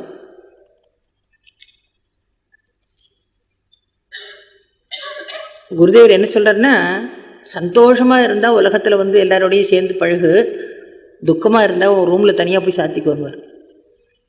மூஞ்சி வெளியில காட்டாதேன்னுவாங்க. அதாவது உன்னுடைய துக்கத்தை ஷேர் பண்ணிக்கிறதுக்கு உனக்கு அதிகாரம் இல்லை, உன்னுடைய சந்தோஷத்தை நீ எல்லாரோடையும் நீ பகிர்ந்துக்கலாம். மாதாஜியும் அடிக்கடி சொல்லுவாங்க, மெட்ராஸ்ல இருக்காங்களே அவங்க சொல்லுவாங்க. குருதேவருடைய வாழ்க்கையில நம்ம பார்த்தோம்னா எங்க பார்த்தாலும் சந்தோஷம்தான், சந்தோஷம் இல்லாத இடமே கிடையாது. அவருடைய சின்ன ஒரு 16-17 வயசு பையனாக இருக்கும் பொழுதுலாம் ஒரு இன்சிடெண்ட் ஒன்று உண்டு. துர்காநாத் பையன்னு ஒருத்தர், அவர் அவர் வீட்டில் லேடிஸ் இருக்காங்க. அவங்க வந்து பர்தா மாதிரி போட்டு ரொம்ப வெளியில் வராத மாதிரி இருப்பாங்க. அவர் சொல்கிறாரு, என்னுடைய வீட்டில் யாருமே ஆண்களே உள்ளே போக முடியாது, அதாவது லேடிஸ் இருக்கக்கூடிய இடத்துக்கு ஆண்களே யாரும் போக முடியாதாக்கும் அப்படி இப்படின்னு ரொம்ப ஒரு வீராப்பு பேசுகிறாரு. வீராப்பு பேசின உடனே ஒரு நாளைக்கு குருதேவர் சரி பார்த்துடலாம் இவரேன்னு சொல்லிட்டு என்ன பண்ணுறாரு, ஒரு நாளைக்கு சாயங்காலம் நல்ல ஒரு பெண்ணு மாதிரி தன்னை ட்ரெஸ் பண்ணிவிட்டு எங்கேயோ நெசவாளி குடும்பத்தை சேர்ந்த மாதிரியும் தன் கூட வந்தவங்கெல்லாம் ஊரை விட்டுட்டு இங்கே விட்டுட்டு போன மாதிரியும் தனக்கு தங்கறதுக்கு இடம் இல்லைங்கிற மாதிரியும் இந்த பையன்கிட்ட சொல்லி எனக்கு ராத்திரிக்கு தங்கறதுக்கு மட்டும் இடம் கொடுங்கோ அப்படின்னு சொல்கிறாரு. இவரும் எல்லாம் சரின்னு ஒத்துண்டு இவர் உள்ளே விட்டாங்க. உள்ளே விட்டுட்டு இவங்க லேடிஸோடு தான் இவங்க இருந்திருக்கு. அந்த ராத்திரி பூரா இவர் அங்கேயே தான் இருந்திருக்காரு. இருந்துட்டு மறுநாள் காலையில் ரொம்ப இவர் தேடிட்டு இவங்க அண்ணா வந்துடுறாரு. கதாதர்னு எங்கிருந்தோ கத்தின்ண்டே வர்றாரு. எங்கே போயிட்டேன்னு அவர் கத்தின்ண்டே வர்றாரு. நான் இங்கே இருக்கேன்னு வீட்டுக்குள்ளேருந்தே இவர் சத்தம் போடுறாரு. இவர் சத்தம் போடவும் தான் இவங்களுக்கு புரிஞ்சிருக்கு இவர் இந்த மாதிரி வந்திருக்காருன்னு. நீ வீராப்ப பேசின இல்லை, அதுக்காக தான் நான் அந்த மாதிரி பண்ணினேன்னு சொல்லி விளையாடுவார். அதாவது இது அவருடைய ஒரு ஹியூமரஸ் சைடு, ஒரு விளையாட்டுத்தனமான இதை எடுத்து சொல்கிறதுக்காக சொல்கிறாங்க. இன்னொரு இடத்துல என்ன ஆகுதுன்னா, குருதேவர் காசிப்பூரில் படுத்துன்னு இருக்கார், ரொம்ப உடம்பு முடியாமல் படுத்துன்னு இருக்கார். இப்போ சிஷ்யால் எல்லாம் என்ன பண்ணுறாருன்னா, குருதேவரை பார்க்கறதுக்கு யாரும் போகக்கூடாது அப்படின்னு சொல்லிட்டு ஒரு தடை உத்தரவு போட்டுடுறாங்க. அதாவது ஸ்க்ரீன் பண்ணி தான் அனுப்புவாங்க, எல்லாரையும் உள்ளே அனுப்ப மாட்டாங்க. சும்மா கண்டவங்களையும் கேட்டவங்களையும் உள்ளே விடுறதுன்னு, அப்படி போகக்கூடாதுன்னு ஒரு இது வச்சுருக்காங்க. இதில் இந்த கிரீஷ் சந்திர கோஷுடைய ட்ராமா ட்ரூப் இருக்கே, அதில் வினோதினின்னு சொல்லிட்டு ஒரு ஆக்ட்ரஸ், அந்த அந்த வினோதினுடைய ஆக்டிங் குருதேவர் ரொம்ப மெச்சி பாராட்டி அவர் பேசுகிற வழக்கம் உண்டு. ரொம்ப நல்லா ஆக்ட் பண்ணுறா அப்படின்னு சொல்லி பேசுவார். அப்பப்போ ஆசீர்வாதம் பண்ணியிருக்கார். அவளுக்கு குருதேவர் மேலே கொஞ்சம் ரொம்ப ஒரு ஈடுபாடு. குருதேவர் படுத்துட்டு இருக்காருன்னு உடனே பார்க்கணுன்னு ரொம்ப ஆசை. ஆனால் இவங்க சிஷ்யாலாம் உள்ளே விட மாட்டேன்றாங்க. அப்போ உடனே ஒரு நாளைக்கு என்ன பண்ணா, எப்படியாவது போய் பார்த்துருதுன்னு சொல்லிட்டு இவ ஆம்பளை மாதிரி ட்ரெஸ் பண்ணின்னு லேடிஸ்னால் உள்ளே விடுவாங்களா விட மாட்டாங்களான்னு சொல்லிட்டு ஒரு பேண்ட் ஷர்ட்லாம் போட்டுன்ட்டு ஒரு இங்கிலீஷ்காரன் மாதிரி வேஷம் போட்டுன்ட்டு அது வந்துடுறேன். வந்தோடனே இவங்களும் ஒன்றும் சொல்லலை, உள்ளே விட்டாங்க. ஏமா உள்ளே போய் குருதேவரை பார்த்துட்டு கடைசியில் அங்கே போனதுக்கப்புறம் குருதேவர்கிட்ட சொல்கிறா, நான் இது மாதிரி வினோதினி இவங்க விடமாட்டேன்றாங்க, அதுக்காக நான் பேண்ட் போட்டுன்னு வந்திருக்கேன். என்னோட குருதேவர் சிரின்னு சிரிக்கிறார். நீ ஏன் வந்தேன்னு அவர் கேட்கல, அதாவது இப்போ அவளுடைய சாமர்த்தியத்தை பார்த்து மெச்சி சிரிக்கிறார் அவர். அதாவது அந்த சந்தோஷம் ஆனந்தம்ங்கிறது எப்படிலாம் அனுபவிக்கலாமோ அப்படிலாம் வர அந்த இடத்துல அனுபவிக்கிறார். விவேகானந்தர்கிட்ட ஒருத்தர் கேட்டாங்களா, அதாவது நீங்கள் என்ன ஒரு பெரிய வேதாந்தின்லாம் சொல்கிறீங்க, ஆனால் எப்படியோ ஜோக்கெல்லாம் நிறையா பண்ணுறீங்க, எப்படி இல்லாமல் எல்லாரையும் சிரிக்க வைக்கிறீங்க அப்படின்லாம் கேட்டவுடனே அதுக்கு விவேகானந்தருக்கு சொல்கிறார், நாங்கள் அமிர்தசிய புத்திராகனு ஒரு இது இருக்குது. அதாவது நாங்கள் அமிர்தத்தினுடைய குழந்தைகள். அமிர்தம்ங்கிறது என்ன ஆனந்தமயமானது, அதனுடைய குழந்தைகள். நாங்கள் சிரிக்கிறதுல என்ன அதிசயம் இருக்குது, இதில் பற்றி பெருசாக சொல்கிறதுக்கே ஒன்றும் இல்லை. சிரிக்காமல் இருந்தால் தான் தப்பே தவிர சிரிக்கிறதுனால எந்த விதமான இதுவுமே கிடையாது. அதனால் நாங்கள் ஜாலியாக தான் இருப்போம் அப்படின்னு சொல்லி அவர் சொல்கிறார். ஆனால் இந்த ஆனந்தம்ங்கிறது எங்கேருந்து வருதுன்னா, அந்த பிரம்மத்திலேருந்தே வரக்கூடியது தான் இந்த ஆனந்தம்ங்கிறது. அந்த பிரம்ம ஆனந்தம் நமக்கு தெரியறதில்ல, ஆனால் ஆனந்தம்ங்கிறத அனுபவிக்காமல் யாரும் இல்லை. நம்ம எல்லாரும் அனுபவிக்கிறோம். எப்படி அனுபவிக்கிறோங்கிறது தான் நமக்கு தெரியல. எதனால ஆனந்தம் வருதுங்கிறது நமக்கு புரியல. நம்ம நினச்சிக்கிறோம் என்னென்னா நமக்கு ஏதோ ஒரு பொருள் கிடைச்சா ஆனந்தம், யாரையோ ஒருத்தர் பார்த்தா ஆனந்தம், ஏதோ ஒன்று சாப்பிட்டா ஆனந்தம், ஏதோ ஒரு இடத்துக்கு போனால் ஆனந்தம், இதை பண்ணினா ஆனந்தம், அதை பண்ணினா ஆனந்தம்னு நம்ம நினச்சிக்கிறோம். உண்மை அதுவே இல்லை. நம்மளுடைய ஸ்வரூபமே ஆனந்த ஸ்வரூபம். அந்த ஆனந்த ஸ்வரூபத்தை நம்மளுடைய ஆசைன்னு ஒரு போர்வையை போட்டு மூடிவிடுறோம். நல்லா கவர் பண்ணிட்டு அந்த ஆனந்தம் வெளியில் தெரியாதபடி. ஏன்னா அந்த ஆசைன்னு உள்ள புகுந்துடுத்துன்னு வச்சுக்கோ, புகுந்த உடனே என்ன ஆகுதுன்னா நம்மளுடைய சந்தோஷம் போயிடுறது. அந்த பொருள் கிடைக்காத வரைக்கும் ஏக்கம், ஆசைப்படக்கூடிய பொருள் நமக்கு கையில் வந்து சேராத வரைக்கும் நமக்கு இது கிடைக்கலையே கிடைக்கலையே கிடைக்கலையே அப்படின்னு சொல்லிட்டு ஒரு ஏக்கம் இருக்கிறதுனால ஆனந்தம் மறைஞ்சு போச்சு. சரி, தப்பி தவறி நம்ம நினச்சது நடந்து போச்சு, நம்ம நினச்ச காரியம் நடந்து கொடுத்துன்னு வச்சுக்கோ, நடந்து முடிஞ்சதுக்கப்புறம் அந்த ஆனந்தம் நீடிக்கிறதா? அந்த ஒரு செகண்ட் தான் நீடிக்கிறது, இல்லை ஒரு நாளைக்கு நீடிக்கிறது, இல்லை 4 நாளைக்கு நீடிக்கிறது.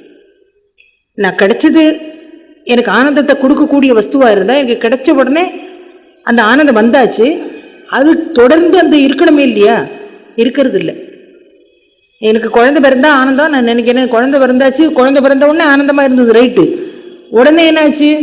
ஐயோ அந்த குழந்தைக்கு வயிற்று வலி வந்தது, தலைவலி வந்தது, போயிடுது, ஆனந்தம் போயிடுது, துக்கம்தான். அதே மாதிரி ஒவ்வொரு பொருளையும் நீங்கள் பார்த்துங்க, எந்த பொருள் வேணால் வச்சுக்க. நான் ரொம்ப ஆசைப்பட்டு ஒரு டிவியே வாங்கினேன், அது டிவி வரும்போது வீட்டில் அப்படியே அமக்களப்படும். புதுசாக வரும்பொழுது ஆட்டோவில் வந்து இறங்கும்போது எவ்வளோ ஒரு ஆனந்தம் இருக்குது, ரைட்டு. வந்து போட்டு பார்த்த உடனே அதில் ஏதோ ஒரு சுவிட்ச் வேலை செய்யலைன்னு வச்சுக்கோ, என்ன ஆகும்? அந்த ஆனந்தம் கம்ப்ளீட்டாக போச்சு. இப்போ வாஸ்தவத்தில் என்ன ஆனந்தம்? அந்த பொருள்லேருந்து நமக்கு கொஞ்சம் கூட கிடைக்கிறது இல்லை. ஆனந்தம் எங்கே இருக்குன்னா, அந்த ஆசைன்னு ஒன்று இருந்தது, போர்வை போட்டிருந்தது, அதை நிறைவேறின உடனே அந்த நிமிஷத்துக்கு நமக்கு ஆசை இல்லை. நம்ம நினச்ச ஆசை நிறைவேறின உடனே அந்த டைமுக்கு வேறு ஆசை இல்லை. அதனால என்ன ஆகுதுன்னா நம்மளுடைய சுயஸ்வரூபமான ஆனந்தம் அந்த இடத்துல பிரகாசம் ஆகும், அவ்வளோதான். அதுதானே ஆனந்தம் தவிர வாஸ்தவத்தில் நீ பொருள்லேருந்து நீ எந்த விதமான ஆனந்தத்தையும் நீ எதிர்பார்க்கவே முடியாது. சர்க்கரையிலேருந்து திதிப்பு இருந்துகிட்டே இருந்ததுன்னா சர்க்கரை சாப்பிட்டே தான் திரிச்சுட்டே இருக்கணுமே. கொஞ்சம் சர்க்கரை சாப்பிட்றதுக்குள்ளே திகட்டி போகிறதே, எனக்கு வேண்டான்னு சொல்லிவிடுறோமே, எனக்கு பிடிக்கல இனிமேல் தராதேன்னு சொல்கிறோம். அப்போ ஆனந்தம் வேண்டாம் நம்ம சொல்லுவோமா? இன்னைக்காவது உண்மையான ஆனந்தமாக இருந்தால் நம்ம வேண்டாம் நம்ம சொல்லவே மாட்டோம். அப்போ நம்ம கொஞ்சம் சிந்தனை பண்ணினோம்னா நமக்கு வரக்கூடிய ஆனந்தம் எல்லாம் விஷய ஆனந்தமே தவிர அந்த உண்மையான ஆனந்தம் நமக்கு தெரியல. அது விஷய ஆனந்தம்ங்கிறது என்ன? அந்த பிரம்மானந்தத்தோடைய ஒரு சின்ன பொறி தான் விஷய ஆனந்தம். அதுக்கு மேலே உள்ளது பஜனானந்தம், பஜனானந்தத்துக்கு மேலே உள்ளது பிரம்மானந்தம். நம்ம பாயசத்தையே பிரம்மானந்தம்னு சொல்லிடுவோம் இல்லையா? பிரம்மானந்தமாக இருந்தது சாப்பாடு அப்படின்னு சொல்லுவோம். பிரம்மானந்தம் என்னன்னு தெரியாதனால இதெல்லாம் சொல்லிட்டு இருக்கோம் நம்ம, அவ்வளோதான். அதனால ஆன்மீகம்னு வந்ததுன்னா ஆன்மீகத்திலிருந்து ஆனந்தத்தை பிரிக்கிறதுங்கிறது முடியாது. பகவானை சொல்லும்போது சத்து சித்து ஆனந்தம்னு தானே நம்ம சொல்கிறோம். பகவானுடைய ஸ்வரூபமே ஆனந்த ஸ்வரூபம் தான் நம்ம சொல்லிட்டு இருக்காங்க.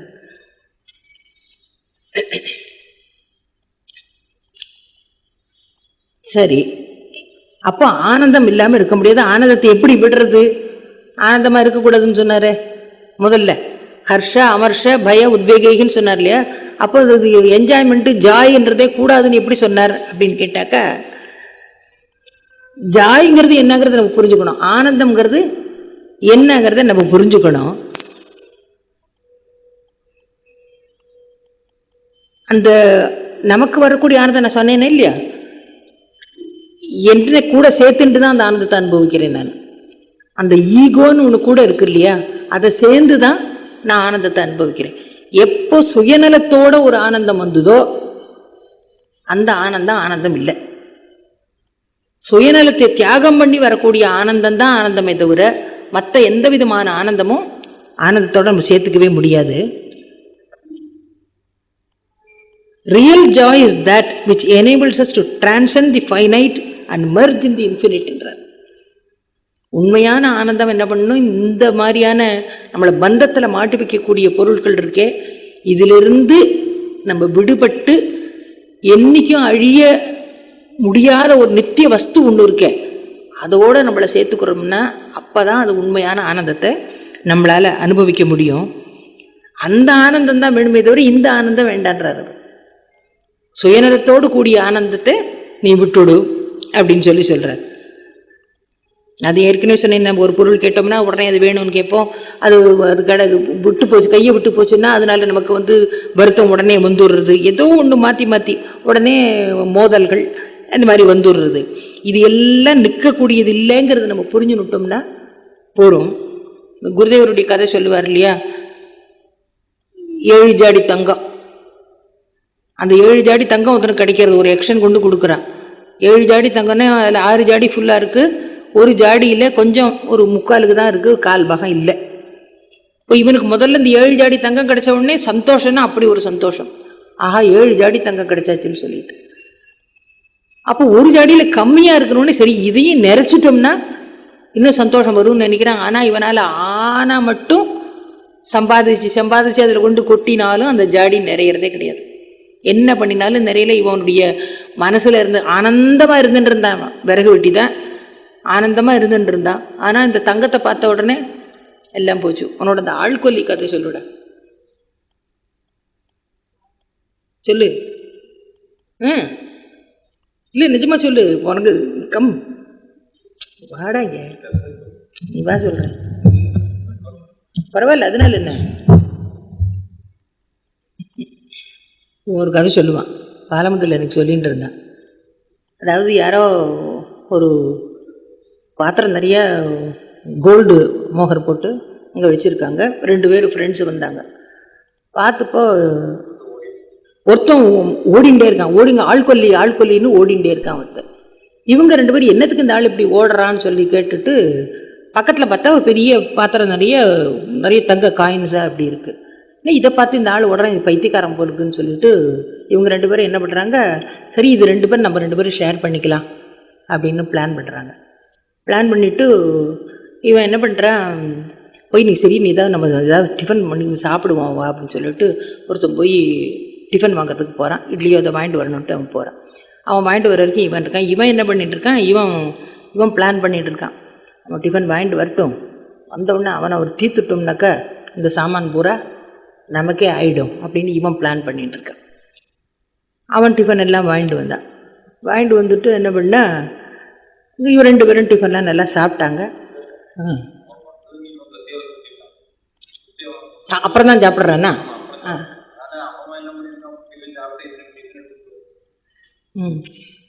அவன் சாப்பிட்டுட்டே தான் கொண்டு வந்திருக்கானா. அவன் டிஃபன் சாப்பிட்டுட்டு இவனுக்கு மட்டும் அவன் டிஃபன் எடுத்துன்னு வந்திருக்கான். சரி இப்போ இவன் என்ன பண்ணா, அந்த ஆளை தீர்த்து அவன் செத்து போய்ட்றான். செத்து போனதுக்கு அப்புறம் சரி இப்போ நிம்மதினால வயிறு நிறைய சாப்பிட்டுக்கலான்னு இட்லி சாப்பிட்டான். இட்லி சாப்பிட்டு முடிச்சான், இவனும் செத்து கீழே விழுந்துட்டான். இவன் இட்லியில் விஷம் வச்சு அவன் கொண்டு வந்திருக்கான், புரியுறதா. இவங்க 2 பேரும் செத்து கிடக்காங்க. அந்த ஆள் திருப்பி இந்த பக்கமாக வந்தான், ஐயோ ஆள்கொல்லி 2 பேரையும் கொன்னுடுத்து அப்படின்னு சொல்லி அந்த மாதிரி விஷயம். அதே மாதிரி தான் இந்த யக்ஷனுடைய கதையும் தன்னுடைய ஆமாம் அர்த்தம் அனர்த்தம் அப்படின்னு. அதே மகாபாரதத்தில் யயாதிக்கு சொல்கிறேன், அதாவது இந்த உடம்புனால எவ்வளவு இன்பம் அனுபவிக்கணுமோ அவ்வளோ இன்பம் அனுபவிக்கணும்னு நினச்சித்தானே தன்னுடைய பையனுடைய வயசும் கேட்டு அவன் வாங்கிக்கிறான். ஆனால் என்னத்தை வாங்கிட்டாலும் கூட அந்த இன்பத்தை அவனால் அப்பவும் போராதுங்கிற எண்ணம் இருக்கே தவிர போருங்கிற எண்ணம் அதில் வரதே கிடையாது. அந்த ஆனந்தத்தில் திருப்திங்கிறது அதில் வரதே கிடையாது. இப்போ என்னென்னா நீங்கள் விஷய ஆனந்தத்துக்கு நம்ம ஈடுபட்டோம்னா என்ன ஆகும், நெருப்பில் நெய்யை ஊற்றிகிட்டே இருந்தால் என்ன ஆகும், நெருப்பை அணைக்க முடியாது. அதான் விஷய ஆனந்தம் அதை அணைக்கிறதுங்கிறது முடியாது. ஆசைங்கிறத அதை அனுபவித்து தீர்க்கிறதுங்கிறது முடியாது, ரொம்ப கஷ்டம். குருதேவரால் முடிஞ்சதுன்னு வேணால் சொல்லலாம், நம்மளால் பண்ணுறதுங்கிறது நம்ம முடியாது. அதனால் அதை பார்த்தா கொஞ்சம் ஒதுங்கி இருக்கக்கூடிய ஒரு பக்குவத்தை மனசில் வளர்த்துக்கணுமே தவிர பைத்தியக்காரத்தனமாக அதை நம்ம இது ஜெயிச்சுடுவோம் அனுபவித்து ஜெயிச்சுடுவோம்னு நம்ம நினச்சோம்னா நம்மளுடைய மனசு நம்மளை ஏமாத்தின்ண்டே இருக்கு. லேசில் நம்மளை அதுலேருந்து மீறி வெளியில் வரத்துக்கு விடுறதில்லை.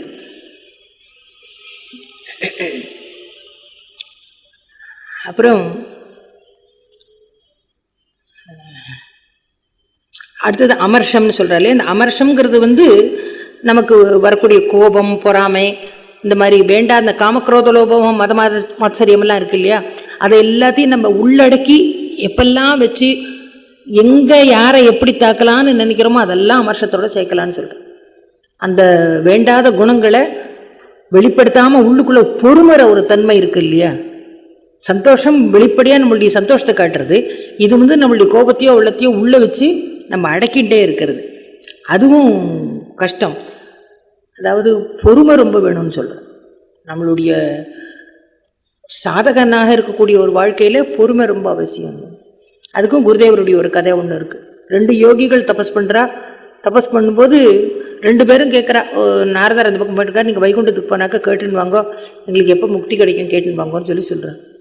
நாரதர் போயிட்டு திருப்பி வர்றார். ஒரு யோகிட்ட சொல்கிறார், அப்பா உனக்கு இன்னும் 4 ஜென்மம் இருக்குது, அதுக்கப்புறம் உனக்கு முக்தி கொடுக்குறேன்னு பகவான் சொல்லிருக்காருன்னு ஒருத்தர்கிட்ட சொல்கிறார். இன்னொருத்தர்கிட்ட, நீ தபஸ் பண்ணிட்டு இருக்கிய இந்த புளிய மரம், அந்த புளிய மரத்தில் எத்தனை இலை இருக்கோ அத்தனை இலை அத்தனை கோடி ஜென்மங்கள் நீ எடுத்ததுக்கப்புறம் உனக்கு முக்தி கிடைக்கும்னு பகவான் சொல்லியிருக்கார் அப்படின்னு சொல்கிறார்.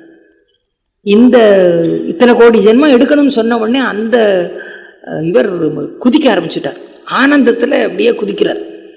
உனக்கு 4 ஜென்மம் பாக்கி இருக்குன்னு ஒருத்தட்ட சொன்னாரே, அந்த யோகி என்ன பண்ணார்னா மூஞ்சி தொங்க போட்டு உட்காந்துட்டார்.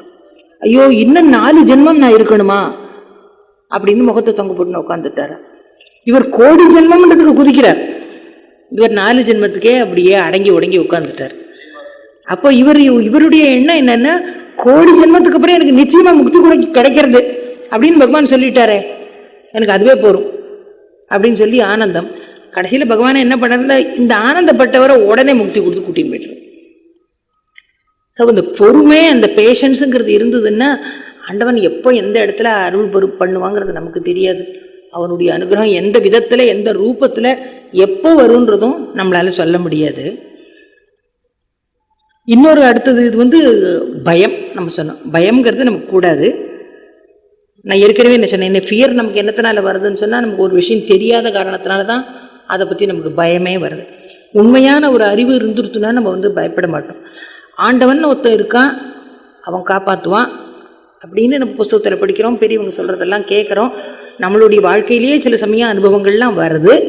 அப்படி வந்தாலும் கூட என்னன்னாக்கா நமக்கு ஒரு சந்தேகம், ஆண்டவன் காப்பாற்றுவானா, கைவிட்டுட்டா என்ன பண்ணுறது இல்லையா? அந்த சந்தேகம் நம்ம விட்டு போகவே மாட்டேங்கிறது. உண்மையான பக்தனா இருந்தா அவனுக்கு அந்த சந்தேகம் வரவே வராது. ஆண்டவன் மேல பக்தி செலுத்த வேண்டியது என்னுடைய கடமை, நான் செலுத்துறேன். காப்பாற்றினாலும் சரி கைவிட்டாலும் சரி அதை பற்றி கவலை இல்லை.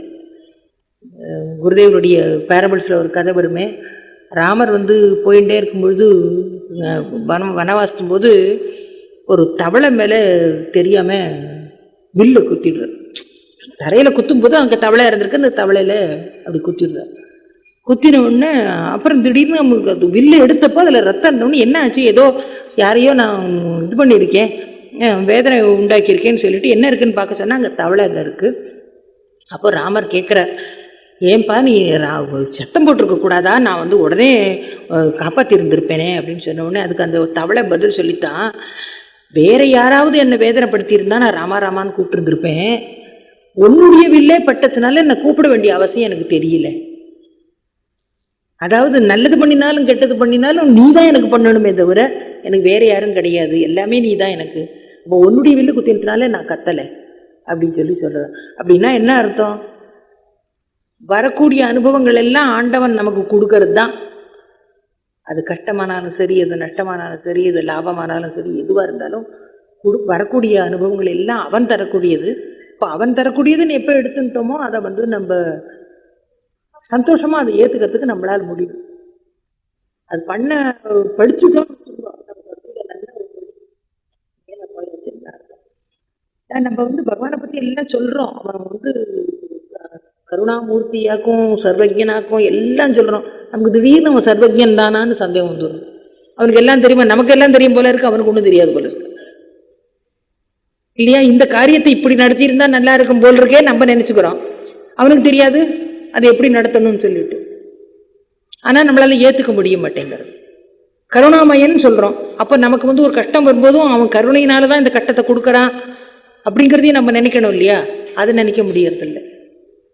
அடிச்சு திருத்துறானா உதச்சி திருத்துறானா எப்படி பண்ண போறான்னு நமக்கு திருத்துறது இல்லை, தெரியறது இல்லை, புரிஞ்சுக்க முடியறது இல்லை, நம்மளால கஷ்டப்படுறோம்.